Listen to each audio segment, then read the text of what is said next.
Guys, nandito pala tayo ngayon sa San Jose Occidental, Mindoro, no? Para umatid ng 80 years grand alumni ng pinagtapusan natin ng high school. Ito yung Divine Word College ng San Jose. Kamusta? So yan. Galing kami doon sa Pagkatapos pala natin guys na sumama sa parada, pumasok na tayo dito sa pinaka gymnasium ng eskwelahan natin.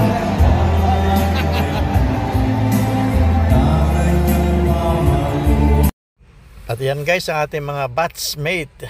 At yan guys, pagkatapos pala ng parada, yun, medyo umuwi mo tayo ng bahay. Kasama naman natin si Mrs. at saka yung mga kasama natin dito sa pag-uwi sa sa Mindoro. Bali, dahil mamayang gabi pa uli ang susunod na programa sa sa eskwelahan natin, naglakad siya muna tayo dito sa sa paligid ng kabayanan ng San Jose. At nagkape-kape muna tayo rito sa isang coffee shop dito sa San Jose. At kinagabihan nga guys, bumalik tayo dito sa eskwelahan natin, dito sa gymnasium. Kasi merong programa yung merong awarding ceremony, at isa nga sa mga awardee yung ating batchmate na si retired general. So yan guys, bali dito na tayo mag-dinner kasi meron namang pakain dito sa sa gymnasium. At yan nga guys yung ating mga ibang batchmate na nandito rin sa loob ng gymnasium. So yan, bali hintayin na lang natin yung magsisimula ng programa.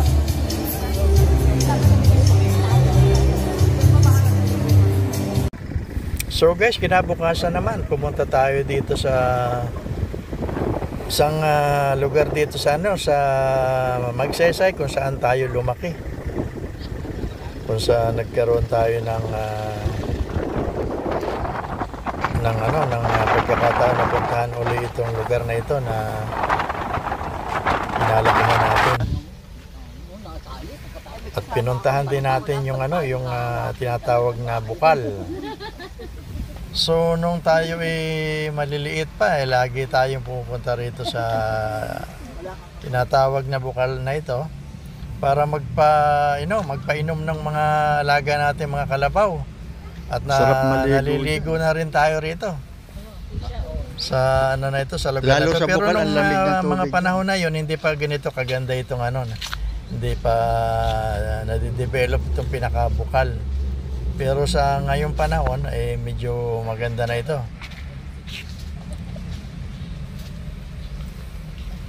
At titingnan natin sa bandang loob nito kung meron tayong makakausap na bali naninirahan na rito. At mahinga natin ng konting istorya.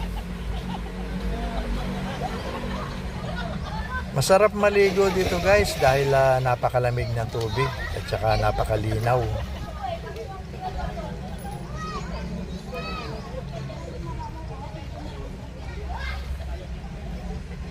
Yan ang pinakabukal. Magbabayad ka lang ng 10 pesos sa entrance at gusto mong umarkila ng cottage 200. So yan yung mga kasama natin, yung misis ko tsaka yung pinsan niya. Ayan. Mga turista. Kasi first time din nila na makarating dito sa lugar na ito. Good morning guys, nandito pala tayo ngayon sa pinakabukal ng San Nicolas, San Jose Occidental, Mindoro. Ayan. So yan ang pinaka tubig ng bukal.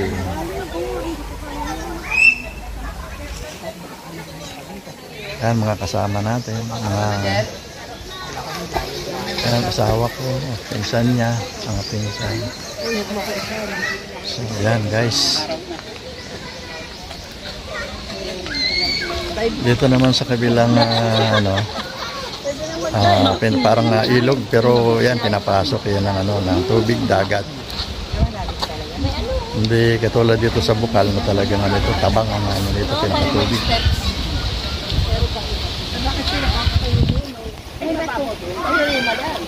Parang may gano'n hakbak-hakbak na. So guys, tatawirin natin itong pinaka hanging bridge papunta sa kabila.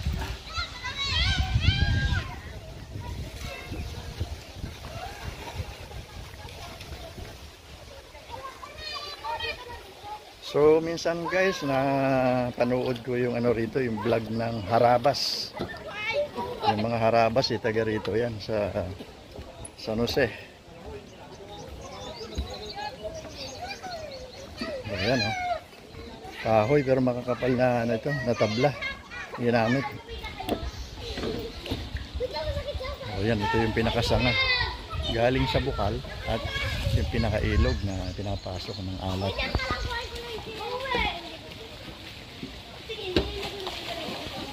Ayan, may mga cottage din dito guys. Yan, pwede ka mag-picnic. Ayan, sa kasalukuyan may mga naliligo dyan, may mga bata. Ayan, mga cottage doon.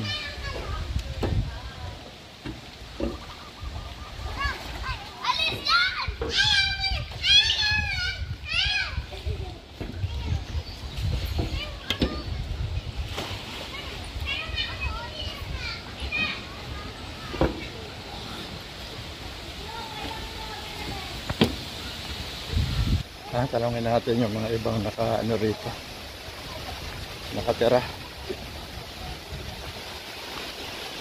Ayan, mga pwede kang dyan, mga day tour.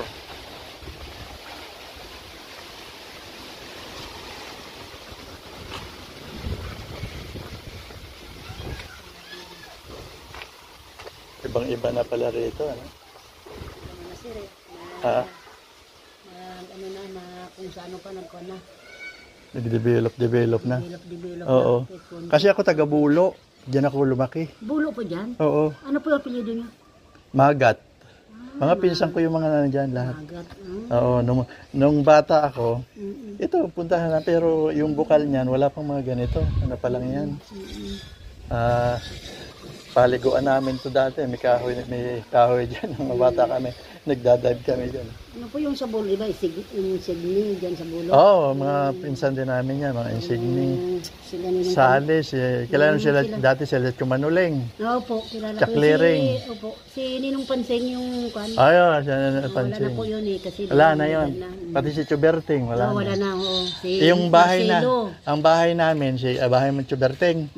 Yung katabi doon na maganda ng bahay, yun ang amin dati. Pero hindi pa gano'n ang bahay dati. Oo. Tapos si Marcelo rin. Marcelo. Yan. Diyan ako dati. Hindi, nasa sila po kayo ngayon. Pero ngayon din, sa ako, sa Antipolo. Saan po kayo sa Antipolo? Sa Padilla. Kami po sa Kugyo. Oh, doon, magkalapit lang. Doon magkalapit lang. Sa Kugyo. Doon ang bahay ko po, ang bahay ng anak ko sa Padilla. Mayroong kang anak sa Padilla? Opo, dalawa. Saan banda doon? Hindi ko po gaano kasi. Ano apelyido? Ano po yun, may mga shop sila, Amaya, yung manugang ko. May shop po sila, may shop na nagawa ng mga kotse. Oo, anong pangalan ng shop? Si Remilin. Remilin. Felix at Remy. Doon po siya yung shop nila na isa. Ano pangalan ng anak mo? Si Remilin po. Sa Remilin. Amaya nung isawa. Ano apelyido? Yung sa ulong po siyang dalaga. Sanchez po bago nung dalaga sa ulong. Sa ulong, no? Dalaga, sa ulong. Sige po. Ngayon Amaya. Ngayon, Amaya na. Kasi buyas po kayo? Taga roon mismo ako sa Padilla. Hindi ko po alam kasi may district iba sa Padilla. Yung nasa subdivision sila. Isa pa lang parating doon noong January bagong yari bahay nila. Oo. Dito na kayo naninirahan. Ito po yung lupa ng asawa ko nung medyo nahilo na siya mag-construction. Ayun. Ano pangalan ng asawa mo? Renato sa ulong po. Sa ulong. Bali, bago nag-lockdown, umuwi na rin kami dito, ay wala rin, hindi rin siya pinalad, nagkasakit. Maaga rin naman tayo. Bata pa. Bata pa. 59 pa lang. Bata pa? 1 year pa lang ho yung July. Ano pangalan mo? Emily po. Emily Saulong. Opo, sa ulo. Seria po yung kilala nila dito.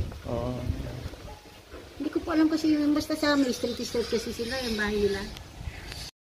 So guys, bali pabalik na uli tayo pagkatapos natin na mamasyal do sa Bukal. Lalakbayin na uli natin itong papunta ng San Jose. Kaya lang medyo tanghali na. Kaya kailangan na natin maghanap-hanap ng makakainan. At yun, napadaan tayo rito sa Hillside Resort. Dito yan sa bayan ng Magsaysay. Tanongin natin kung mayroon silang rito, mga pagkain. Yan guys, na medyo may maganda rin magano rito sa resort nito. Pwede ka rin mag-overnight dito. May mga hotel-hotel din sila. At yan, may magaganda rin yung mga tanawin.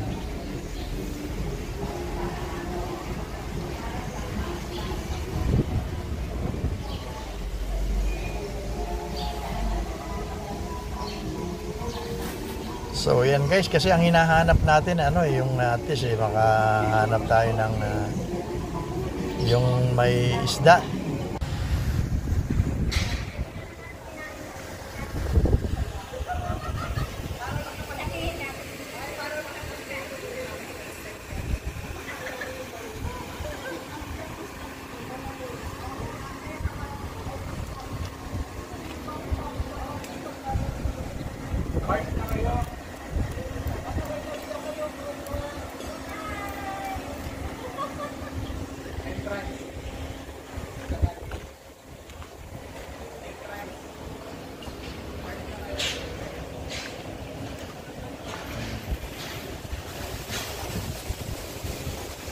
So guys, dito tayo sa Hillside, sa bayan ng Magsaysay, Occidental, Mindoro. Naghahanap tayo ng makakainan, kaya lang wala nang pagkain nila, yung mga mga pizza, mga french fries. Naghahanap tayo ng rice pero wala. Sa bayan na tayo kakain ngayon. Bayan na ng San Jose. Guys, meron naman tayong ibang pinuntahan dito sa may tabing dagat naman. Baka dito makakain na tayo.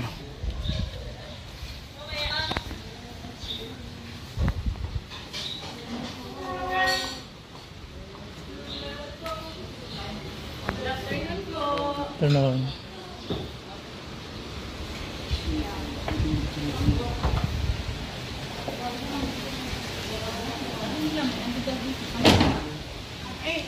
Mister, excuse me.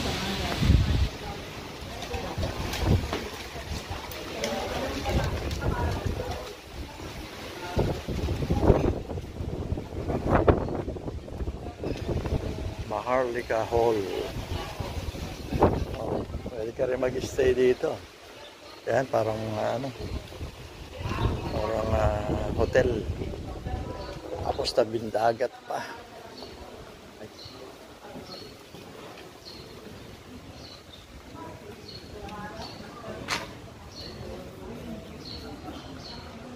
May mga bangka pa sa laot.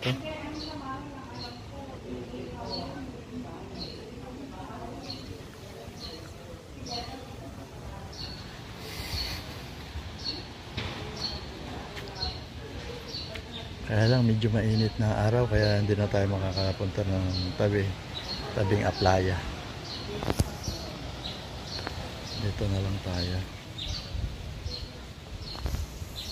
Guys, nandito tayo sa isang resort. Dito na tayo siguro makakakain kasi ang dami na natin pinuntahan. Kain ng isda na ulam. Yan ay mga kasama natin.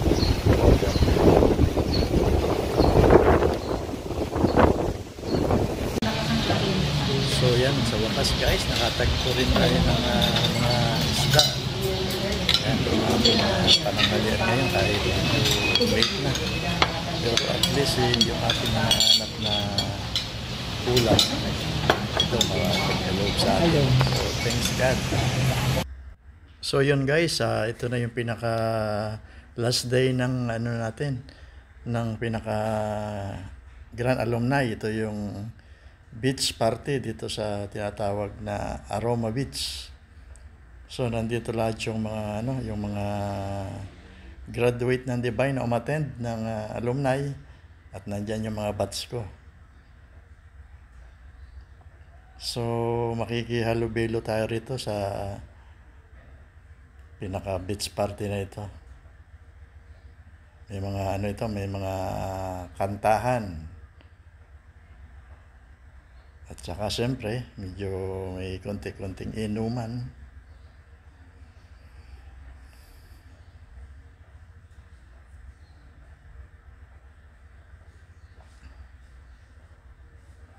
At yan guys, medyo mayroong konting kadiliman pero ano naman, may mga ilaw naman dito sa pinaka beach. So enjoy na lang natin ang pinaka party dito sa Aroma Beach.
I hope you all have a good night and enjoy. Once again, I'm Aini Kala Saladaga Abad, the Binibining San Jose, and Binibining Agri-Police 2024, and now your Miss Universe Philippines Occidental Mindoro. Maraming salamat po.